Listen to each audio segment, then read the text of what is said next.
What's going on, everybody? Super Saiyan Paul here, back at again with some Dragon Ball Super news, information, updates, everyone. Today we got Manga Chapter 49 leaking, and before we jump into this video, guys, make sure you guys smash that like button, subscribe, as well as turn on notifications to stay up to date on all the information and news that may come out on the chapters later on, because leaks usually have some of the correct information, some might have future information, and may not appear in this exact chapter, like word for word, so stay up to date on this. Also, guys, if you have noticed, some of my previous manga chapter videos have been taken down via copyright, as well as on other channels. There's a huge attack, if you guys didn't know, on YouTube against manga chapter videos, and Unreal Entertainment Gaming, one of my close friends, his channel's been hammered with them, so make sure you guys show some support to him as well, and show some support to the manga creators on YouTube and like the artists themselves. But at the same time, I feel like these copyright claims were unjust. They weren't exactly fair to the fans, and I mean, it's just publicity if anything. But anyway, jumping into this chapter, from the last chapter, we know that Moro managed to obtain all 3 wishes from Purunga, and here we go into this one. So Moro is shown to be draining New Namek of its energy, while Jaco and Merus say that they could be absorbed by Moro if they stay there, so they rush to the spaceship in order to get away from the planet. Jaco talks to Esca, saying that this must be extremely difficult for him.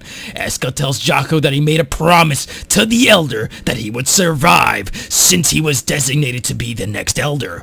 The previous Elder knew that he was going to die, so he entrusted everything to Esca. Mir says that the first thing they need to do in order to bring back peace is to defeat Moro. Goku, Vegeta, and the Grand Supreme Kai show up to where Moro is and begin to attack him, but their punches just seem to be flying right through him as he was some sort of phantom. So Paul's jumping back into here. Like, basically what I'm saying here is that it seems as though he's done some kind of after image in some sort of way with this type of description here. But let's move on. It is soon revealed that Moro is not actually there and is somehow gathering energy from someplace else.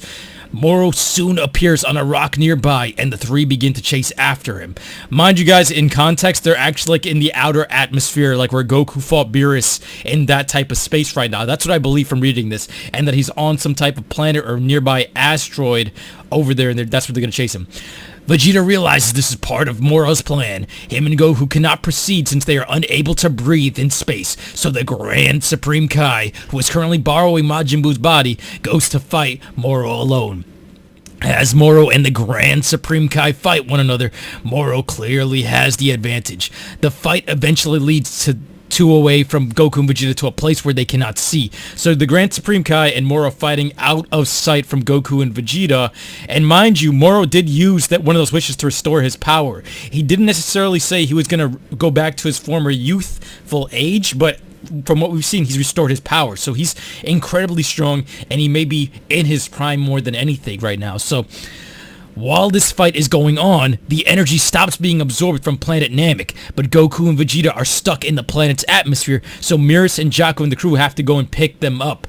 Like I said, they're in the outer atmosphere, like a borderline where the no air zone is for them. So the fight between Moro and the Grand Supreme Kai rages on.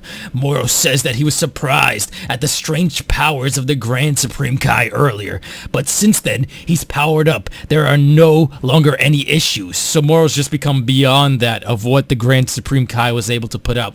Moro says he doesn't know what's happened during the millions of years he's been locked up, but the Grand Supreme Kai at his current power level will not cut it. So remember, guys, Grand Supreme Kai was weakened during that initial battle. He was heavily hindered because of sealing Moro away in the first place, and he's been sealed away in Majin Buu technically all these years as well, so his power is not that of rivaling Moro anymore. And if you really scale it compared to what everything used to be, everyone kind of fits, like the Grand Supreme Kai being up there with Moro. That's where I expected like a Supreme Kai to be in terms of power. God of Destruction level tier and beyond, you know? Soon, the Grand Supreme Kai begins to channel some sort of ability that will seal Moro's magical powers away, like he did during the original battle millions of years ago. Moro encourages him to try it, saying that in his current state, he has no power, not enough power to perform an ability like that, to which the Grand Supreme Kai does acknowledge his own bluff. So, the Grand Supreme Kai is just making vague threats right now, and Moro's not having it. He can't do the ability because he doesn't have enough power. the chapter cuts back to Goku and Vegeta, who both agree that Moro is getting stronger and stronger. Soon Merus shows up and they both board the spaceship and begin to talk about how they can possibly defeat Moro. So they're back planning on the stage of the ship. So from here the chapter gets blurry and he did his best to translate, but there may be some slight discrepancies. So here we go. Merus explains how Majin Buu splitting up may have done something to do with why the Grand Supreme Kai no longer has enough power to perform the sealing technique on Moro. Jaco seems confused at what this means, and Merus explains that during the battle with Majin Buu ultimately became two separate entities, which even fought against each other, Kid Buu versus Good Buu. Merus says that he originally had thought that Good Buu had inherited most of the godly power of the Grand Supreme Kai, but it might have been the evil half, so it wasn't the god power. Let's move on to the next page. The Grand Supreme Kai soon realizes this himself as he thinks back to when Goku defeated Kid Buu with the Spirit Bomb. Merus heads out to where Moro and the Grand Supreme Kai are fighting and asks if the Grand Supreme Kai is able to perform instant transmission again, to which the Grand Supreme Kai says that he can. Merus and the Grand Supreme Kai devise a plan in which Merus distracts Moro long enough for the Grand Supreme Kai to sneak up behind him, grab him, and use instant transmission to bring Moro to Namek, where Goku and Vegeta can fight him on even footing, so to speak. Goku and Vegeta and the Grand Supreme Kai finally square off with Moro on Planet Namek, saying that both of them are now at full power and they will not allow him to run. Goku and Vegeta are quite confident in their abilities to take on Moro and express that when they speak to him, but Moro begins to laugh and asks them if they had forgotten something important. Goku and Vegeta both look confused, but Moro reminds him that he indeed made a third wish from Purunga, and they did not reveal that as of yet. So let's just take a grand look of what happened here. Moro got the wishes. He revealed two of them, and then the third one has been hidden. And now Goku and Vegeta, who I don't honestly believe, even if they brought Moro back to the planet right now, could take him on, even with like all the power they have right now, maybe even fusion. I wouldn't quote that for sure, but at the same time, they were getting smoked with Moro without even him being in full power. So I don't really know how much they can really do right now if they all take him on at once. Moro's getting stronger and stronger, and they're not really getting any new power buffs in the moments that happened so far. But what I have to say here is that I don't think that they have enough right now, and I think they're about to get their butts whooped. Once he reveals what that third wish is, which I want you guys to comment down below in the comment section below, what exactly this wish could be.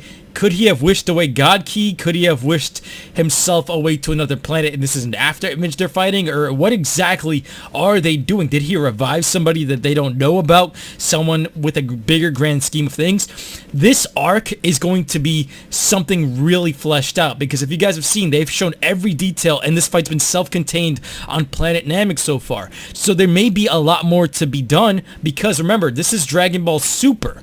So where does the Dragon Balls, the Super Dragon Balls come into play here? Because, I mean, we got back to the Namekian planets, and it's a big, like, roundabout back to Planet Namek, a throwback to here, and getting them involved with everything. That's nice. Do we end up on planet Earth? Do we end up in front of the other dragon, the Super Dragon? That's the thing. Where is this going to go from here? Because it seems like things are now about to either head into the final battle, or it's a mid-battle type of fight where everyone's going to get smoked except for Moro, and they're going to have to take him on again somehow later down the line. I mean, we've just seen him tap into this power. We don't know what the wish is, so I would say, like, as a guess, that it's far from over, but they've been extremely detailed with everything, and this is going to be dragged on for quite a bit. Not that I'm complaining about it. I love this arc so far, and it's getting really dark. But we haven't had a true villain in Dragon Ball Super in a while. I mean, it's been Zamasu probably for the most part more than anyone. Frieza became a good guy. Beerus is technically halfway of a good guy if you want to think of it like that. Jiren, Broly, and anyone that I'm probably missing in the sense here, almost everyone's become a good guy in some way, shape, or form except for Zamasu. And now we finally got someone that's pure evil, taking elements from Majin Buu and all of these guys, and even the Namekians, back into the story. I absolutely love it. And then now making this third wish a very ominous one with this guy's powers. It's just something that I absolutely respected the writing, and I hope they keep it up, because My only gripe with the Goku Black arc was the way it ended, and now I have no idea exactly how they're going to beat Moro, if it's going to be fusion with Gogeta actually showing off his 100% abilities, because he was toying with Broly to some way, shape, or form. It was an absolute wash, but would that be able to take on Moro? Will that be the win condition? Will they have to get Zeno to clap the crap out of Moro and absolutely destroy him? I mean, that's always a possibility, but at the same time, not the most interesting. That's what kind of killed the Goku Black arc for me in a way. If they had saved that button for now, that would have made more of an impact, if anything. That would have made the story complete itself for me. But remember, Goku is going to be ending up in the final tournament in the end of Dragon Ball Z, and it didn't seem like they had God Ki, but we could be wrong there. So you don't know if they've actually taken that away or if they're going to be resorting to something else. Anyway, guys, tell me what you guys think in the comment section below. Make sure you guys smash that like button, subscribe, as well as turn notifications. I'll be seeing you guys next time, alright? Take care. Peace.